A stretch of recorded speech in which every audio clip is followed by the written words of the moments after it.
Bismillahirrahmanirrahim.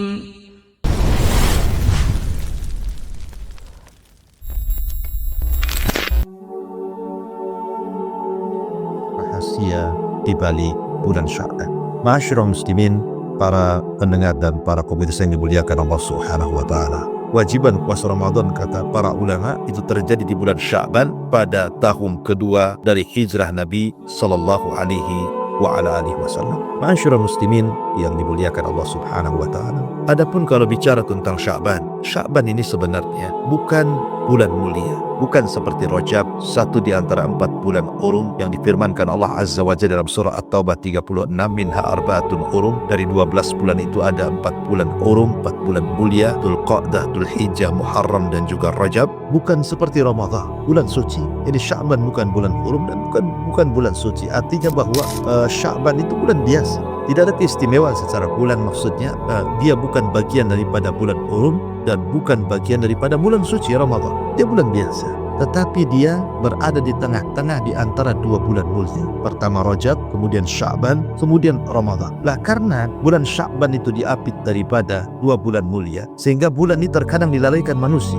Karena sebelumnya mereka sudah memuliakan bulan Rajab dan sebentar lagi mereka akan menghadapi Ramadan, sehingga mereka melupakan Sya'ban. Dari silah karena bulan Sya'ban itu letaknya di antara 2 bulan mulia Rajab dan Ramadan, sehingga manusia melalaikan. Makanya ketika Usamah bin Zaid radhiyallahu anhu bertanya kepada Nabi sallallahu alaihi wasallam, ya Rasulullah, lam araka tasumu min syahrin minasyuhuri ma tasumu min Sya'ban. Rasul, kenapa kau banyak puasa? Hampir 1 bulan di bulan Sya'ban ini, ada apa dengan kau? Maksudnya puasa sunnah di sini. Maka Nabi SAW bersabda, dzaka syahrun yaghfulun nasu anhu bainar Rajab wa Ramadan. Itulah bulan yang dilalaikan manusia di antara Rajab dan juga Ramadan. Wa huwa syahrun turfa'u fihi al-a'mal ila rabbil alamin. Dan ini bulan di mana amal-amal kita akan diangkat kepada Rabbil Alamin. Wa uhibbu an yurfa amali wa ana sha'im. Dan saya suka kalau amalan saya diangkat sementara saya sedang berpuasa kepada Allah Azza wa Jalla. Nabi SAW mengatakan bahwa bulan Sya'ban itu yaghfulun nasu an,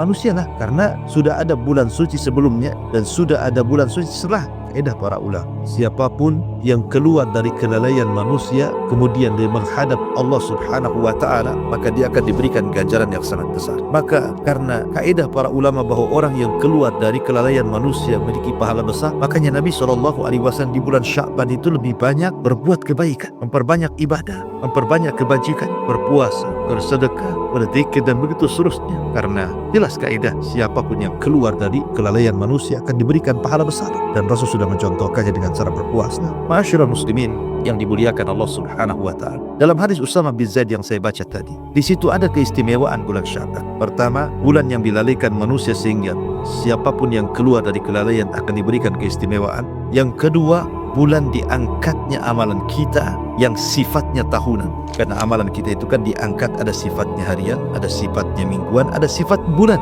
ada sifatnya keseluruhan. Yang contohkan harian, setiap asar dan subuh. Nabi SAW bersabda, yata'aqabuna fikumul malaikatul laili wa malaikatul nahar. Jadi Allah Subhanahu wa taala akan mengutus para malaikatnya khusus mencatat kebaikan di malam dan di siang hari. Jadi malaikat malam mencatat kebaikan di malam hari. Apa saja yang Anda lakukan di malam hari itu? Apakah Anda tahajud, apakah Anda witir, apakah Anda baca Quran, apakah Anda berzikir, dicatat oleh malaikat kebaikan di malam hari yang Allah utus. Kemudian apabila di siang hari juga sama, mungkin Anda silaturahim, mungkin Anda berbuat baik kepada orang tua, berbuat baik kepada tetangga, bersedekah, berzikir, baca Quran, maka akan dicatat oleh malaikat-malaikat yang mencatat kebaikan di siang hari. Lah pertemuan 2 malaikat ini ketika 2 solat subuh dan asar. Sehingga ketika keduanya menghadap Allah Subhanahu wa taala, apa kata Allah? Ma taraktum ibadi. Sedang apa pun tinggalkan hamba-hamba. Maka mereka berdua, para malaikat malam dan siang yang mencatat kebaikan, mengatakan, atainahum wa hum yusallun wa taraknahum wa hum yusallun. Kami datang kepada mereka, mereka sedang solat, dan kami tinggalkan mereka pun sedang solat. Maksudnya solat asar dan solat subuh.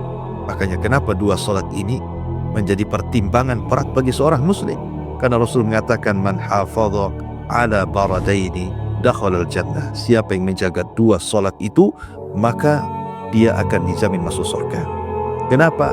Karena di waktu 2 solat itu pintu langit terbuka. Langit pertama, kedua, ketiga, keempat, keenam, sampai ketujuh terbuka karena amalan ketika itu diangkat ke langit. Kemudian yang kedua, mingguan, setiap hari Senin dan Kamis. Maka setiap hari Senin dan Kamis pintu langit terbuka karena satu hari di hari Senin dan satu hari di hari Kamis itu amalan-amalan kita diangkat. Makanya ada ibadah puasa Senin dan Kamis. Kemudian ada yang sifatnya tahunan. Di bulan Sya'ban ini amalan kita diangkat. Berdasarkan hadis Nabi SAW, ketika ditanya tentang puasa Sya'ban, puasa sunnah yang Rasul lakukan, maka Rasul mengatakan, "Wa syahrun turfa'u fihi al-amal ila rabbil alamin fa uhibbu an yurfa' amalihi wa ana sha'im." Kata Rasul, ini bulan diangkat amalan kita kepada Rabbul Alamin, dan saya suka kalau seandainya amalanku diangkat sementara aku sedang berpuasa. Rawahu Muslim. Dan Nabi SAW bersabda dari hadis Abi Musa al-Ash'ari radhiyallahu anhu, di mana hadis ini walaupun sebagiannya lemah, tapi karena banyaknya turuk, banyaknya jalan, sehingga ulama kemudian mensahihkannya, di antaranya Syekh Nasruddin Al-Albani rahimahullahu ta'ala dan para ulama sebelumnya, di mana Nabi SAW bersabda dari hadis Abi Musa al-Ash'ari radhiyallahu anhu, Nabi SAW bersabda, "Innallaha la yattali'u lailatan nisfi minal Sya'ban fayaghfir li jami'i khalqihi illa li musyrikin aw musahin." Illa li musyrikin aw musahin. Sesungguhnya Allah Subhanahu wa ta'ala akan menampakkan di malam pertengahan Sya'ban, di malam pertengahan Sya'ban, fayaghfiru li jami'i khalqihi, maka Allah akan ampuni seluruh makhluknya kecuali dua manusia, al-musyrik wal musahin, orang yang melakukan kesyirikan dan orang yang ada hasad dalam hatinya. Masyarakat muslimin yang dimuliakan, berarti Sya'ban ini dalam dua hadis pertama, hadis yang dikeluarkan Imam Nasai tadi, kemudian sekarang hadis yang dikeluarkan Imam Ibni Majah dari Abi Musa al-Ash'ari radhiyallahu anhu. Pertama, bulan Sya'ban itu amalan kita diangkat ke langit, dan pertengahannya Allah Subhanahu wa ta'ala akan mengampuni dosa-dosa kita.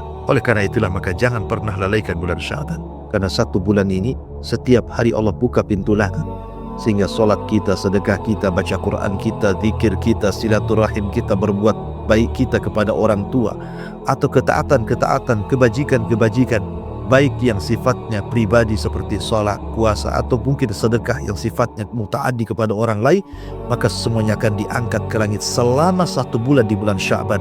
Dan di pertengahannya Allah Subhanahu wa ta'ala akan mengampuni dosa-dosa kita, kecuali dua manusia tidak akan diangkat amalannya dan tidak diampuni dosanya.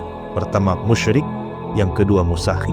Adapun musyrik jelas Allah Subhanahu wa ta'ala berfirman, "La in asyrakta la yahbatanna 'amaluka wa la takunanna minal khasirin." Kalau engkau melakukan kesyirikan, maka engkau akan lebur, hancur amalanmu, dan engkau termasuk orang-orang yang rugi. Adapun musakhin, musakhin itu artinya orang yang dalam hatinya ada kedengkian, orang yang dalam hatinya ada kebencian, orang yang dalam hatinya ada kedongkolan karena hasad kepada orang lain. Makanya kenapa Nabi SAW mengatakan bahwa musahim dengan musyrik, apa hubungannya? Hubungannya karena musyrik itu percuma dia berdoa, percuma dia beramal, tidak akan diterima oleh Allah Azza wa Jalla. Bagaimanapun orang-orang musyrik itu dosanya tidak akan diampuni. Innallaha la yaghfiru an yushraka bihi wa yaghfiru ma duna dzalika liman yasha. Allah tidak akan mengampuni dosa orang yang menyekutukannya dan mengampuni dosa selain kita. Dan orang-orang musyrik sia-sia amalannya. Lalu kenapa dihubungkan dengan musakhib? Orang yang hasad, orang yang dengki, orang yang mutus silaturahim dan begitu seterusnya. Karena hasad juga kurang lebih ada kemiripan dengan kesyirikan dalam hal hilangnya amalan. Karena hasad itu ta'kulul hasanat kama ya'kulun narul khatam. Orang yang hasad itu bisa menghilangkan semua kebaikan seperti api bisa membakar kayu bakar. Maka Rasul mengatakan ketika berbicara tentang hasad, fa inna hiya haliqah, la aqulu haliqatul syahr walakin haliqatul al-hasanat. Kata Nabi SAW, hasad itu penghancur, pembuang sebuah kebaikan, kata Rasul. Maka sebagaimana kesyirikan bisa menggugurkan amal, hasad juga bisa menggugurkan kebaikan. Maka dua manusia ini, musyrik dan musakhin, orang yang syirik dan orang yang hasad, di bulan Sya'ban selain tidak akan diangkat amalnya ke langit, dia pun tidak akan diampuni dosanya. Oleh karena itulah ma'asyiral muslimin, maka Sya'ban ini bulan yang sangat luar biasa. Walaupun bukan bagian daripada bulan suci sesuci Rajab dan juga Ramadan, tetapi amalannya luar biasa. Dan yang terakhir, amalan kita akan diangkat secara keseluruhan tatkala kita meninggal. ketika ruh kita dicabut, kemudian malaikat datang membungkus ruhnya seorang mukmin dengan kafan dari sorga dan anut minyak wangi dari sorga, kemudian diangkat ke langit, maka catatannya mengikuti di bawahnya. Naik ke langit pertama, catatannya ikut naik ke langit pertama, kedua, ketiga, keempat, kelima, keenam, ketujuh, sampai Allah Subhanahu wa ta'ala mengatakan, letakkan ruhnya kembali ke jasadnya, tapi naikkan catatannya fil illiyin. Ketika itu sudah tidak mungkin lagi manusia beramal karena sudah terputus usianya dan dia tinggal hisab di hadapan Allah Subhanahu wa ta'ala. Masyarul muslimin yang dimuliakan Allah Azza wa Jalla, ini diantara rahasia di balik bulan Sya'ban. Maka saya nasihatkan, perbanyaklah puasa, karena bagaimanapun kita akan menghadapi bulan Ramadan. Para ulama menjadikan Sya'ban adalah bulan memperbanyak puasa. Kemudian juga perbanyaklah membaca Al-Quran.